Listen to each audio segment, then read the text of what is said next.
సారాంశం భక్తుడైన అర్జునునకు అనర్చిన ఉపదేశమే గీతా సారాంశం. భారత యుద్ధము జరగరాదని సర్వవిధములా భగవానుడు ప్రయత్నించెను. కాని ఆ మహానుభావుని ప్రయత్నములు వ్యర్థములాయెను. అటు పిమ్మట శ్రీకృష్ణుడు పార్థునకు సారథి అయి నిలిచెను.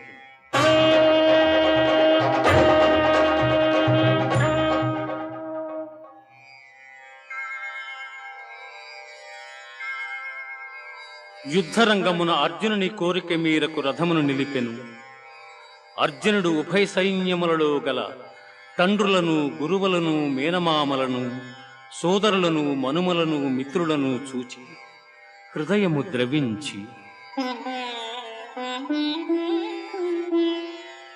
నకాంక్షే విజయం కృష్ణ నచ రాజ్యం సుఖా